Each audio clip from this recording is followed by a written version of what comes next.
we are now 3 episodes into Ryusoulger, and it's pretty good. Yeah, I enjoyed episode 3. I think the big takeaways were a lot of character stuff this time, to be honest, which is cool.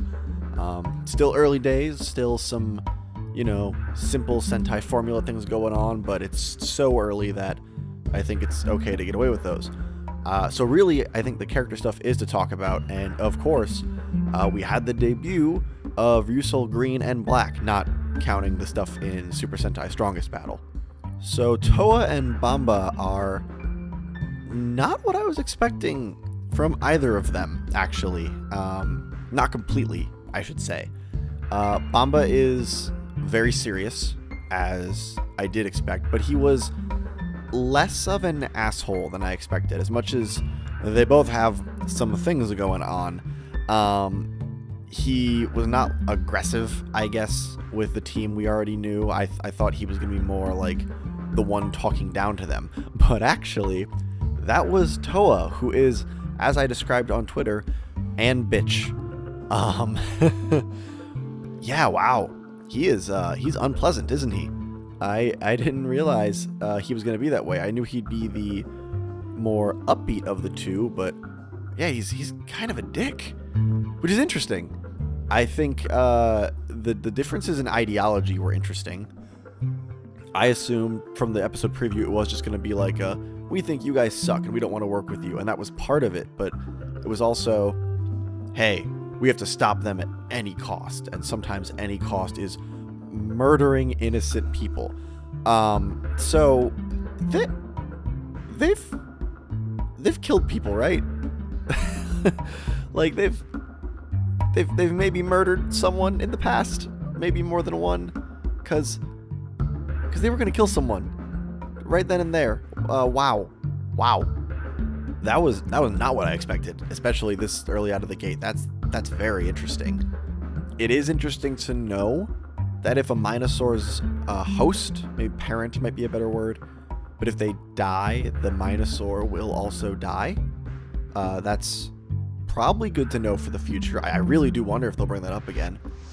I also found it interesting that they apparently have not seen any of the Kishiryu fighting up to this point, since when the main 3 that we've been with brought out their mecha, those two were like, whoa, look at that.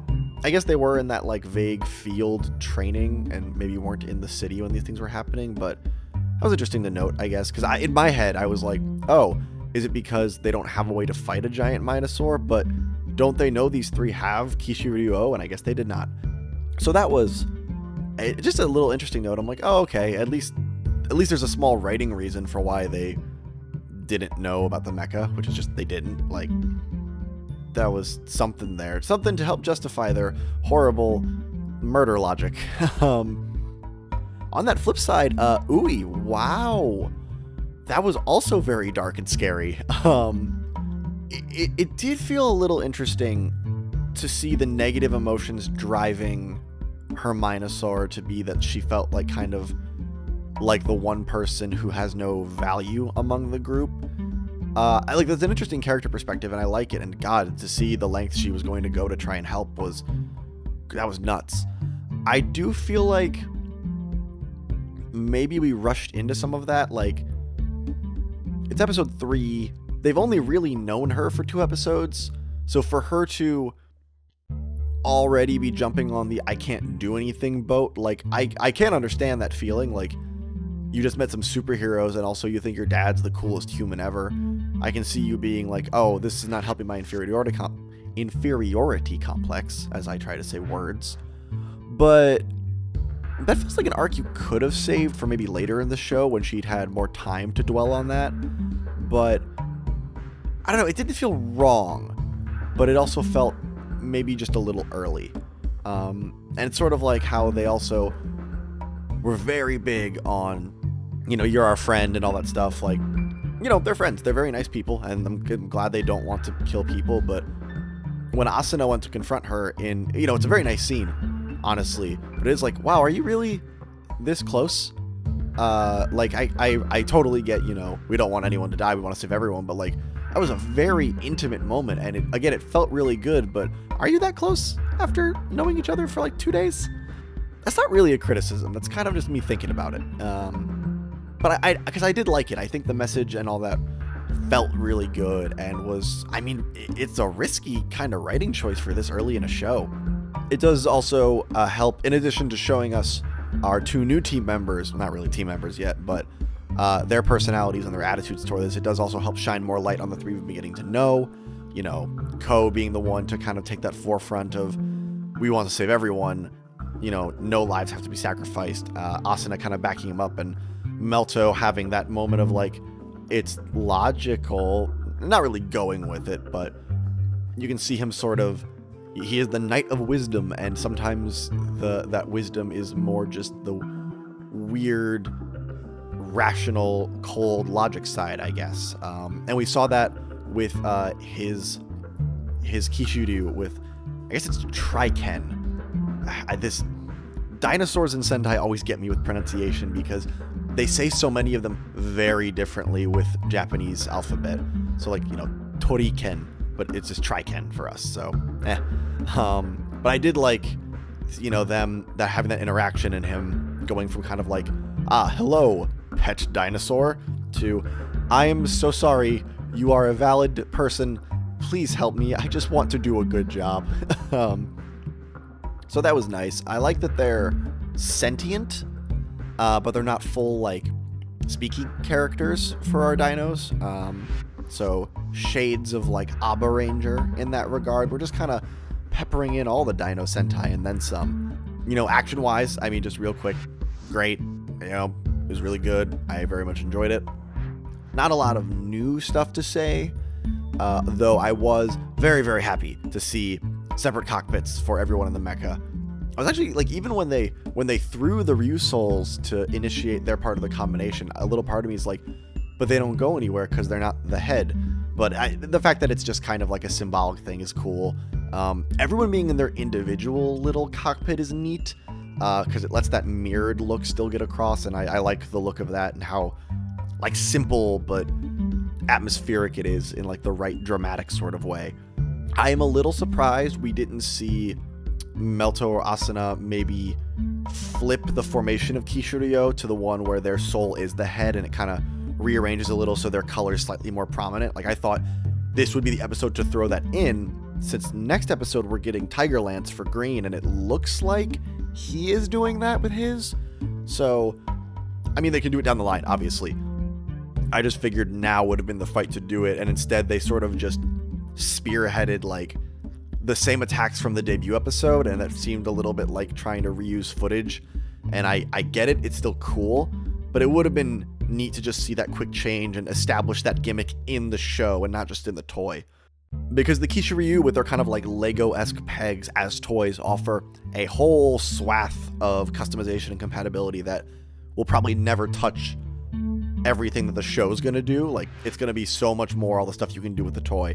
But what is being shown as kind of like quote-unquote official modes, I thought they'd get some of those out a little faster to kind of, you know, get kids to really want all of them. Surprising, but, you know, still a good fight.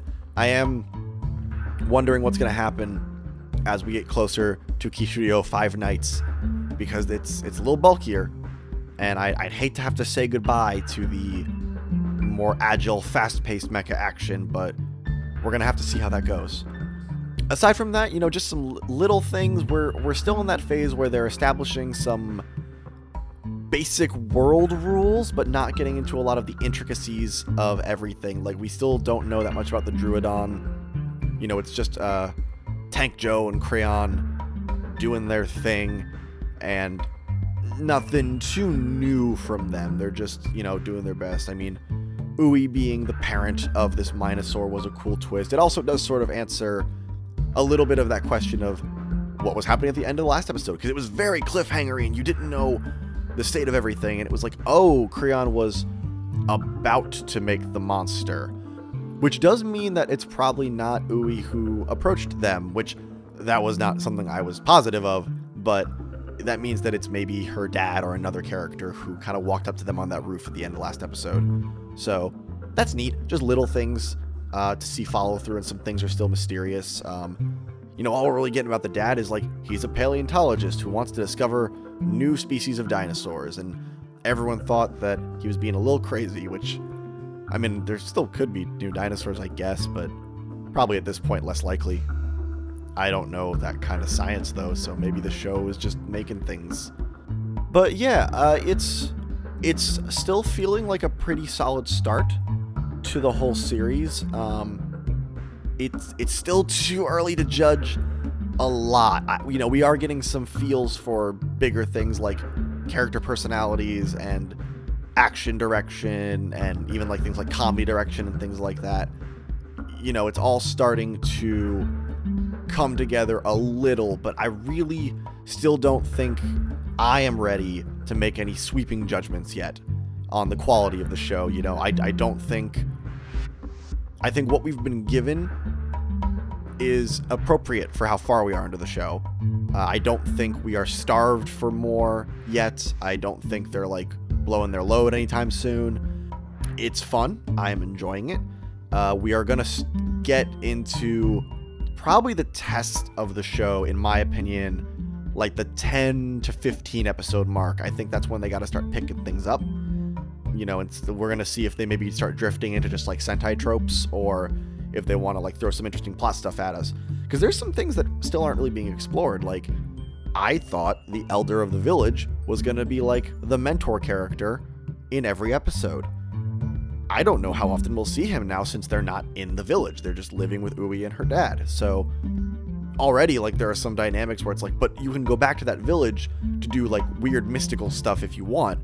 And we know that there are other temples, and that's going to be a thing they're looking for, which is probably how they're going to justify just like, hey, new mecha or new souls and things like that. And as long as they do it well, or maybe write some like bigger plot stuff into it, because I think Sentai can get dragged down when the main plot becomes find the toys, if there isn't something bigger going on along with it. But we'll have to see. It's still a lot of speculation at this point. I mean, we still have blurry scans of like gold and stuff to work off of for a lot of what's going to come, so it's not like we have a wealth of information of what to expect yet. But yeah, another good episode. I don't have that much to say about this one. I really do think Green and Black's debut is kind of the spotlight. I like the character dynamics. I think even when they join the team, Ko and Toa are probably gonna butt heads and kind of go at each other a little bit, which will be interesting. I am very curious to actually see Bamba's attitude towards everyone as it keeps going, because I feel like he is so stoic and serious that I want to see him put into maybe the more lighthearted and sillier situations and see what direction they take him in. I think he's maybe got more layers to be discovered yet, whereas I feel like we've gotten a more broad showing of Toa and the way he's going to interact, which is to be a little shit. But it's cool. It's cool to see. And, we've got, new mecha just establishing main teen stuff next. So nothing wild and crazy in terms of like, whoa, that's a new Sentai thing. But it's necessary, and it can still be fun. And I look forward to the team really coming together and feeling like a team of 5. That first 5-person change and roll call is going to feel good. That's really all I had to say about this episode. Again, not a whole lot to talk about, aside from our new characters. I'm looking forward to things building, and hopefully seeing, where development of the Druidon goes when more characters get introduced, seeing how some maybe backstory things start coming into play. I mean, a lot of them are like screaming and crying in the opening, so I'm curious to see why some of our leads are so sad. And, seeing what they're going to do with some of just like the lore of masters and the souls, and there's a lot of stuff to play with, and I just want to see what they will play with, and hopefully not leave too much behind, because I think you've got a cool world set up here, and I hope it gets explored thoroughly and doesn't become just like surface level polishing the same rock that Super Sentai is. But that's all I've got, so thank you for listening. I will be back for episode 4 of Ryusoulger when it is subbed and when I have the time to record, but thank you again, and until next time.